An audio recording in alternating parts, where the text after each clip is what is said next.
everybody. Good afternoon. How are we? Great. Good. Good to see you all. I want to start today by addressing the U.S. Army soldiers who went missing while conducting a mission to repair and tow an immobilized tactical vehicle in Lithuania in the early hours of March 25th. Tragically, 3 soldiers were found deceased in Lithuania yesterday, and it pains me to confirm that today the 4th soldier was also found deceased. The President, the Secretary of Defense, and the entire White House are praying for the victims' friends and family during this unimaginable time. This is another stark reminder of the selfless sacrifice of our brave military men and women who risk their lives around the world every day to keep us safe. God bless them. On another note, at our southern border, there is more massive news. Southwest border crossings in March fell to the lowest level in American history, down 94% from March of last year under President Biden, when 137,000 illegal aliens poured across our wide-open southern border. Thanks to President Trump's leadership, Border Patrol agents are now back to doing the jobs they signed up for, securing the border, rather than serving as travel agents for illegal aliens. The Los Angeles Times captured the Trump effect on the border with a recent article. Their headline read, "California-Mexico border, once overwhelmed, is now nearly empty." With so few migrants coming into the U.S., they wrote, "Shelters that once served migrants have completely closed." Deportations of illegal aliens who threaten the safety of the American people are also continuing at a rapid pace. Over the weekend, the United States military transferred a group of 17 violent criminals from the Tren de Aragua and MS-13 terrorist organizations to El Salvador. And an illegal alien who was released by the Biden administration into our country was just arrested in Georgia and charged with the horrific killing of Camelia Williams, a mother of 5 and grandmother. The suspect has now been indicted on charges of malice murder, felony murder, aggravated assault, rape, aggravated sexual battery, and necrophilia, which, for those who don't know, necrophilia is a sexual obsession with a corpse. This suspect was ordered to be removed in July 2023, but the Biden administration allowed him to stay. This case represents the ruthless murderers, rapists, and pedophiles who Joe Biden and Democrats let into our country over the past 4 years through our southern border. They should have never been here in the first place. Keep this in mind the next time you see Democrats protesting future illegal alien removals from our country. President Trump is focused on fulfilling his greatest obligation, to keep the American people safe and to defend our country from violent invaders. Looking ahead to tomorrow, April 2nd, 2025, will go down as one of the most important days in modern American history. Our country has been one of the most open economies in the world, and we have the consumer base hands down, the best consumer base. But too many foreign countries have their markets closed to our exports. This is fundamentally unfair. The lack of reciprocity contributes to our large and persistent annual trade deficit that's gutted our industries and hollowed out key workforces. But those days of America, beginning tomorrow, being ripped off are over. American workers and businesses will be put first under President Trump, just as he promised on the campaign trail.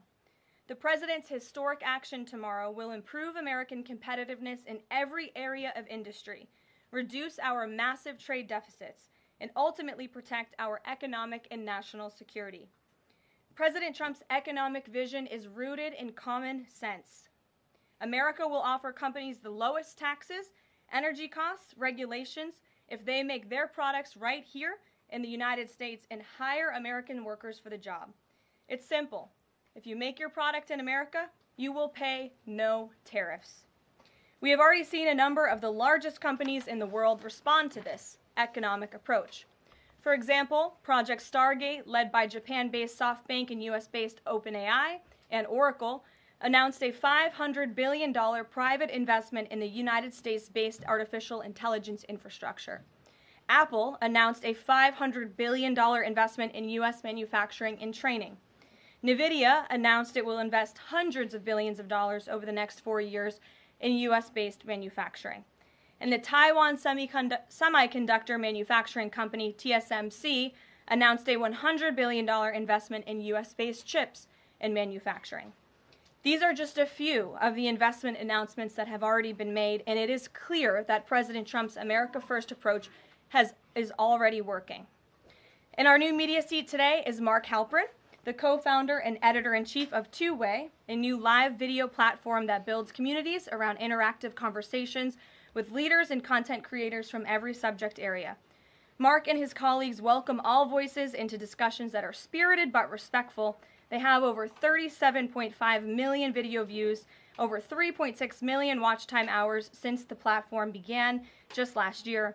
This is new media in its truest sense, allowing the people to ask questions, make comments, and be an active part of engagement on the most important issues facing the country and our world. With that, Mark, please kick us off and welcome to the briefing room. Thank you, Caroline. Appreciate it. I'll ask you a question about tariffs and then one from one members of our community. Sure. About education. It's perceived by some that companies or countries, if they change their policies either before tomorrow or after tomorrow, can have the president alter what he's planning for that country or that sector. Is that a possibility? And if so, what factors the president consider in making those changes? Well, the ultimate change for these companies and these countries, Mark, will happen when they decide to do business in the United States of America. And as I just laid out, they will face no tariffs at all if these companies choose to invest here in the United States and to move their production and their manufacturing here to the United States as well. As for tomorrow, the president will be addressing the decades of unfair trade practices that have ripped our country off and American workers off. It has hollowed out our middle class. It has destroyed our heartland, and the president is focused on reshifting our global economy to ensure that America is once again the manufacturing superpower of the world. So if they do something today or later in the week that's a pledge for future activity, would that be good enough potentially to alter the policy? Again, the president has been looking at the very unfair trade practices of the past. Certainly, the president is always up to take a phone call, always up for a good negotiation, but he is very much focused on fixing the wrongs of the past and ensuring that American workers have a fair shake. So if someone calls after tomorrow and says, hey, I'm ready to make a change, he'd be open to that? The president is always open to taking calls. Okay. A question from one of our community members. Katie Reeves is a school teacher in Wisconsin. She's taught K-8 in public, independent, private, and private schools. And here's what she wanted me to ask you. She says, I see the elimination of the Department of Education as an excellent first step in the improvement of our school system. Do you see any further role the federal government can take beyond this, possibly in promoting the expansion of voucher programs or reducing the influence that teachers' unions hold over our schools? Mm-hmm. Well, first of all, I want to thank Katie for her service to our country and our nation's children. Being a teacher is the most noble profession that we believe one can have. And the president said in his remarks when he signed the executive order to dismantle the Department of Education that he loves our teachers. And in part, this order is to empower our teachers to have greater decision making in the classroom. Nobody knows our nation's children and our students better than our teachers who are with them every single day.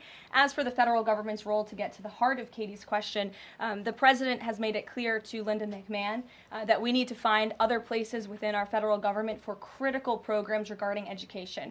Pell Grants, Title IX, lawsuits, etc., civil rights lawsuits, all of that are critical functions, special needs programs, nutrition programs, but there are other places throughout the federal bureaucracy where those things can happen and work. The Department of Education has been a very bloated bureaucracy. We spent trillions of dollars on this department, and for what? Our children are worse off as far as education goes today than they were when this department originated, and that's very concerning to the president. So, the two issues she cited, are those priorities for the president?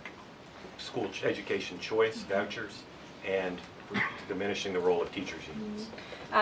The president is very supportive of both of those things, particularly when it comes to school choice. He has said that school choice is the civil rights issue of our time, and he wants every child, regardless of zip code, socioeconomic status, how much money their parents have, to be able to go to the school of their choosing that best suits their educational needs. And he is going to empower state and local leaders to make those decisions on behalf of our nation's children.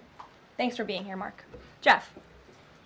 Just changing subjects for 1 second. The administration has expressed a complete confidence in how all the deportation flights to El Salvador were conducted. But now that the administration has conceded that there was an error of one Salvadoran national, will there be any reviews conducted? And does the president express any thoughts on the one error that was disclosed in court last night? Well, first of all, the error that you are referring to was a clerical error. It was an administrative error. The administration maintains the position that this individual who was deported to El Salvador and will not be returning to our country was a member of the brutal and vicious MS-13 gang. That is fact number one. Fact number two, we also have credible intelligence proving that this individual was involved in human trafficking.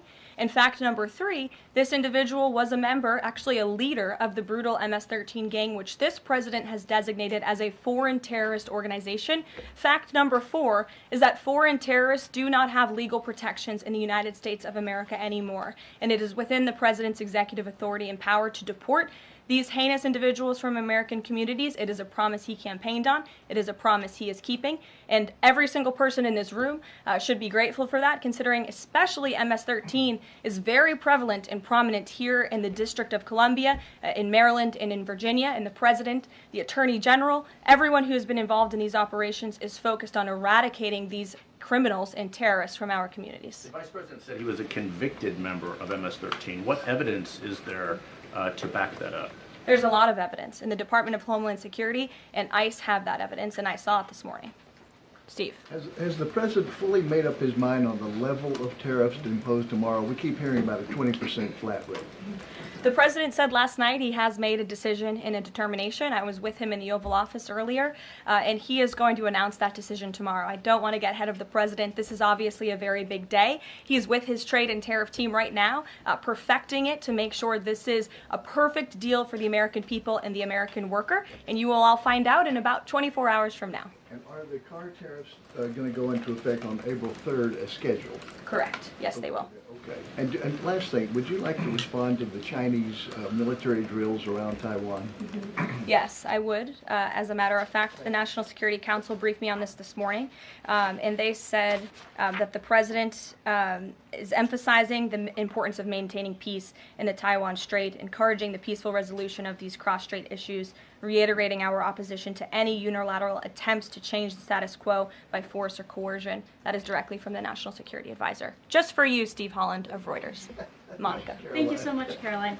Elon Musk this week revealed that Doge found that the Biden administration issued over 2 million Social Security numbers to illegal aliens, found 20 million dead people marked as alive in the Social Security system. Has the White House confirmed these numbers with Elon, and is the White House looking into correcting this? I'm not sure about those specific numbers that Mr. Musk cited. I can tell you what the Social Security Administration has said themselves, according to an Inspector General's report that was conducted last year, showing there was nearly $80 billion worth of fraud in this program. We know for a fact there are individuals who should not be receiving benefits on the Social Security rolls, and this administration is focused on cleaning out the waste, fraud, and abuse in every agency, but particularly in Social Security, to make it stronger for our tax-paying, law-abiding citizens who deserve these entitlements and programs. Because you did bring up Doge, I do want to tout the incredible efforts that have been made at the Environmental Protection Agency, and Administrator Lee Zeldin is just doing a tremendous job. Just yesterday and today it will be going into effect. He announced that taxpayers will be saved $8 million in annual lease costs by moving staff out of the 323,000 square feet of space that the EPA currently occupies, which is completely unnecessary. Yesterday, Administrator Zeldin also announced he will be shutting down a museum that the Biden administration built to tell a selective story about the EPA's history and climate change. It was a real pat on the back to President Biden. And guess how much American taxpayers paid for it? $4 million for this museum that I think only 1,000 visitors saw last year alone, and it will cost American taxpayers $600,000 per year to operate this museum. Well, it's not going to exist anymore. We're going to save taxpayers those critical funds, and Administrator Zeldin is very proud to announce that. And just at EPA alone, and the cuts that they have made, they've saved taxpayers more than $22 billion in wasteful grants and spending. Peter. Thank you, Caroline. When the president goes down to Florida on the weekends, does he ever hear from, there are so many retired folks down in Florida, does he ever hear from any retired Americans who are stressed about these wild swings in the stock market because of the tariff uncertainty, and they're sitting there on fixed income or living off a 401k, and they don't know how much money's going to be left? Well, certainly they are legitimate concerns, and the president takes those concerns very seriously, and he's addressing them every single day. And tomorrow's announcement is to protect future generations of the senior citizens you mentioned. It's for their kids and their grandkids to ensure that there are jobs here in the United States of America for their children to live the American dream, just like they presumably did. And as for their worries about their 401ks, their Social Security, I just addressed Social Security. This president is always going to protect it for our tax-paying senior citizens. As for their 401ks, look at what President Trump did for you in his first term. He is working on implementing that economic formula every single day by lowering inflation, lowering energy prices, massive deregulatory efforts, while simultaneously effectively implementing tariffs. And they'll hear more about that announcement tomorrow. And you said that the president right now is with the trade and tariff team. They are very confident that this is all going to work. But what if Yes. they're wrong? They're not going to be wrong. It is going to work. And the president has a brilliant team of advisors who have been studying these issues for decades. We are focused on restoring the golden age of America and making America a manufacturing superpower. And again, Peter, I would point you to the investments that have already trickled into this country. And the president hasn't even made his tariff announcement yet tomorrow. There have been billions of dollars in private investments from around the world pouring into American communities. What does that look like for those watching at home, for the people you mentioned worried about their own economic circumstances? It means more jobs in your communities, which means more money, more investments, more money in your pocket. That's what the president is committed to. And I would be remiss if I didn't mention the president's commitment to tax cuts, which we are counting on Congress to do, especially on Social Security. And one more. Sure. Are the special elections today a referendum on the president? I think first of all, as you know, I'm a government employee now, so I'm not very much allowed to comment on elections that are taking place. That's something to get used to, having just been on the campaign trail for quite some time. But the president is the leader of the America First movement and the MAGA movement. And that was made very clear on November the 5th when he received nearly 80 million votes. I could also say that it is the constitutional right of every law-abiding American in these places where these elections are being held to vote, and every American should exercise their constitutional rights. Sure. Thanks, Karoline. A few questions about this deportation case. First, I wanted to clarify something that you said to Jeff a few minutes ago. You said you'd seen evidence that this man was a convicted gang member. In what court was he convicted and for what? This individual was an MS-13 ringleader. This individual was also engaged in human trafficking. And I'm glad you brought up this point again, because I would like to point out that if you just saw the headline from the insane, failing Atlantic magazine this morning, you would think this individual was Father of the Year, living in Maryland, living a peaceful life, when that couldn't be further from the truth. They didn't even mention in the title of that article, or even in the first paragraph, that this individual is an illegal criminal who broke our nation's immigration laws. He is a leader in the brutal MS-13 gang, and he is involved in human trafficking, and now MS-13 is a designated foreign terrorist organization.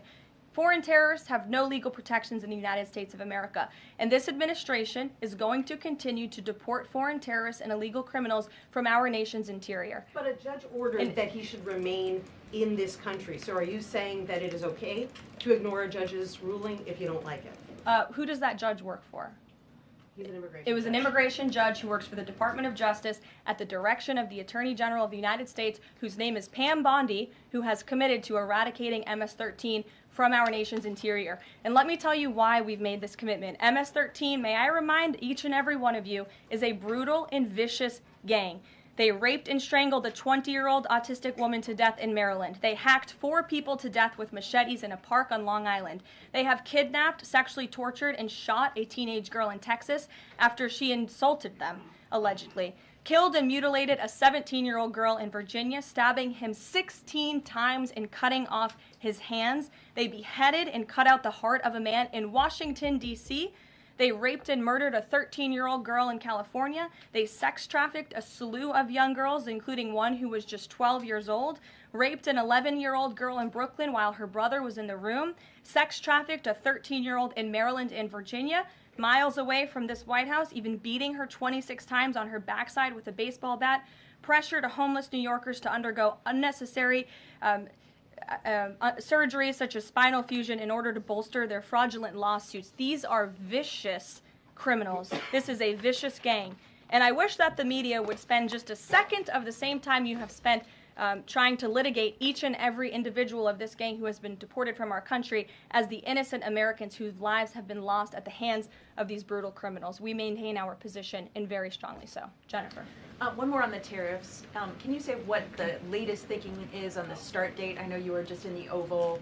Are they all going to take effect this week on the reciprocal tariffs? And whenever they start, is that enough time for companies and everyone involved to adjust to that start date? My understanding is that the tariff announcement will come tomorrow. They will be effective immediately. And the president has been teasing this for quite some time, as you know. He's talked a lot about April 2nd as Liberation Day in America. It would be taking place today if not for April Fool's Day. But tomorrow will be the day, and he's been talking about it for a while. And as a result, you've seen these companies make commitments to investing right here in the United States.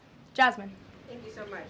I wonder, back on tariffs, what, if any, market indicators is the White House looking for to see if this tariffs plan is successful down the line? Well, look, the president has been asked and answered this question about the stock market and whether he's watching it. And I've said, and he has said, the market is a snapshot in time. Yesterday, Dow futures were up. And there's been a lot of talk about the market, and it was up yesterday. So, look, the president wants to ensure that all Americans make out well, particularly Main Street. That's the focus of these tariffs. But as I've said repeatedly, just like they were in his first term, Wall Street will be just fine. Shelby. Thanks. A bipartisan pair of senators sent a letter to the president today arguing that the recent strikes in Yemen are emboldening the Houthis and saying that Congress has not authorized war against them. Is the administration planning to consult with Congress at some point or going forward regarding the strikes, and any response on the letter?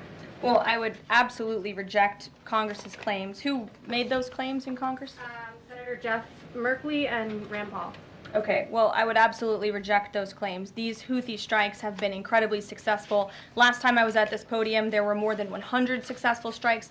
There have now been over 200 successful strikes against the Houthis. Iran is incredibly weakened as a result of these attacks, and we have seen they've taken out Houthi leaders. They've taken out critical members who were launching strikes on naval ships and on commercial vessels, and this operation will not stop until the freedom of navigation in this region is restored, which is a critical principle. And this president stands behind our Defense Department, who's doing a tremendous job. And are they going to, is the White House going to confer with Congress going forward on this? I would have to ask our team here at the White House, but the president is well within his authority, as is the Secretary of Defense. Again, these are defensive strikes. The Houthis have been launching attacks on U.S. naval vessels and commercial ships for quite some time. Go ahead. Karoline, Yeah. The pause on the Canadian and Mexican tariffs, the fentanyl tariffs, that's set to expire tomorrow. Is the president considering extending that pause? Look, I will let the president speak on the specifics of the tariffs tomorrow. But as for fentanyl, we have seen this has certainly caused a national security crisis here in the United States. Fentanyl continues to be the #1 killer of young people in this country, and the president is very much focused on that. Deanna. Thank you, Caroline. The president recently signed an executive order on making D.C. safe and beautiful. On the campaign trail, he talked about making New York great again. Does he have any plans on establishing a similar task force? Has he been pressuring Governor Hochul in any way in his conversations about New York and lowering crime? Well, he has been in correspondence with Governor Hochul quite a bit on the issue of crime, also on the issue of congestion pricing, and so many other issues that are facing New Yorkers. And he wants New York to clean up their streets just as he does here in Washington, D.C. He also speaks to Mayor Adams as well. So he's engaged with state and local leaders across the entire country to ensure they're doing their part to help American citizens in each and every state, regardless of if it's a red state or a blue state. A question on Russia. Yesterday, the Russian government said that their new goal is 160,000 conscripts for the war. Has the president seen that number, and does he have any response given his recent conversations on peace talks?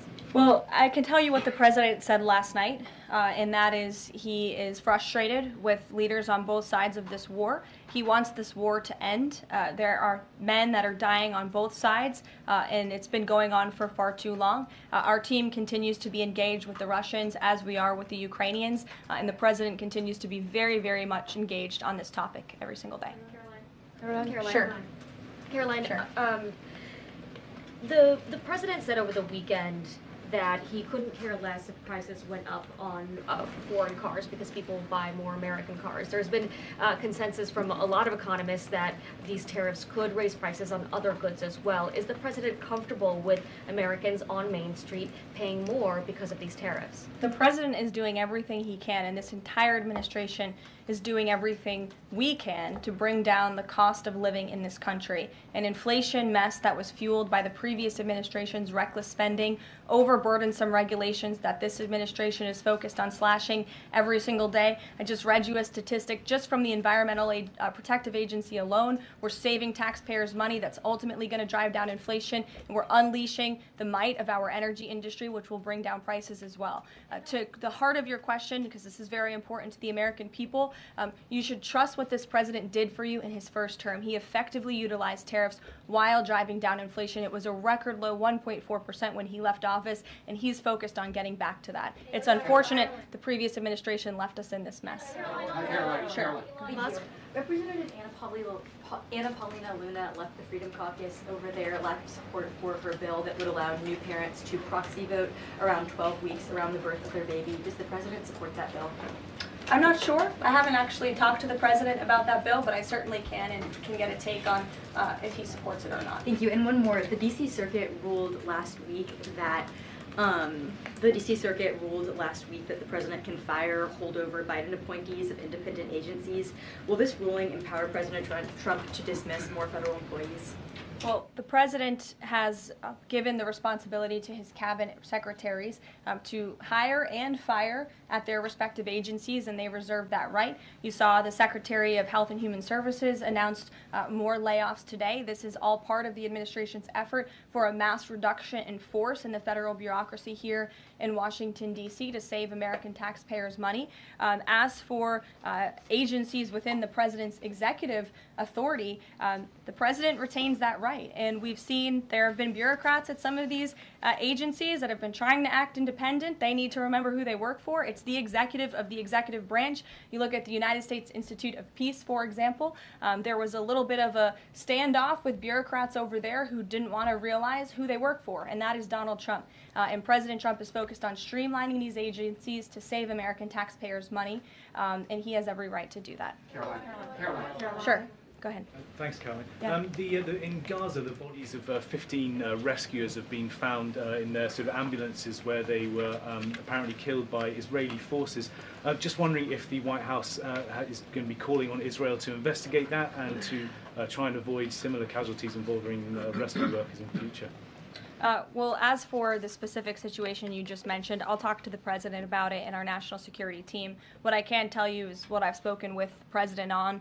He very much remains committed to backing Israel, and it was only because of this president and his team's leadership that we had a temporary ceasefire in Gaza, that we were able to bring many hostages home. And the president made it very clear to Hamas, you get the hostages out, all of them, or there will be hell to pay. And Hamas is certainly witnessing what it feels like for all hell to be paid, and the president supports Israel's right to defend itself. Any progress at all on a ceasefire at the moment, as far as the president's concerned? The president and his team continue to be engaged on this every single day. Sure. Go ahead, Sarah. So I'm just wondering, related to that, if you have an approximate date for the president's first foreign trip. I think there was a little confusion yesterday about what month he was talking about. And then will he need a ceasefire to be in place or closer, either in Gaza or in Ukraine, before that trip takes place? Mm-hmm. The president will be heading to Saudi Arabia in May. As for specific dates and details, we will be reading those out to you as soon as we possibly can. I know our teams are working on the details of that trip. And then again, as for a ceasefire, the president's made it clear that's what he wants to see in Russia and Ukraine, and his team continues to be engaged on it every day. And Kelly. Signal, you said case closed yesterday. Do you, as that case was closed, do you have anything that you can share about what was learned, how this can be avoided in the future, any sort of findings from that investigation? The case is closed, and the president continues to have confidence in his national security advisor. Yes, Kelly. Kelly. Thanks, Karoline. So Sorry, the president Ed. has said... Ed, I'll come to you after. The president I'm said... glad you're so eager to ask a question. It's Liberation Day. Yes, it is. Caroline, the president has said foreign countries and companies will eat the cost of tariffs. In his speech on Inauguration Day, he said, quote, "Instead of taxing our citizens to enrich other countries, we will tariff and tax foreign countries to enrich our citizens. Right. So then why did he have to tell the domestic automakers not to raise prices? Well, that was a private conversation that was had. I'm not sure if that comment was made or was not made. But as for what the president said in his Inauguration Day speech, he's absolutely correct. A tariff will be a tax on these foreign nations, these foreign companies, and if they want to be absolved of that tariff, then they can come here to the United States of America to do business, bring their jobs here. Edward, go ahead. Thank you. So Canadians have been negotiating with the Commerce Secretary over the trade, the tariffs. How many companies are mutually talking with the U.S. or countries are mutually talking with the U.S. to lower tariffs? I don't have a specific number, but I can tell you there have been quite a few countries that have called the president and have called his team in discussion about these tariffs. But again, there's one country the president cares most about, and it's the United States of America, and doing what's best for the people who elected him to this office to restore their jobs, their wealth, and their prosperity. I'm looking at the clock. I have a hard out today. I have a hard out today because I'm actually heading over to the State Department with the First Lady of the United States.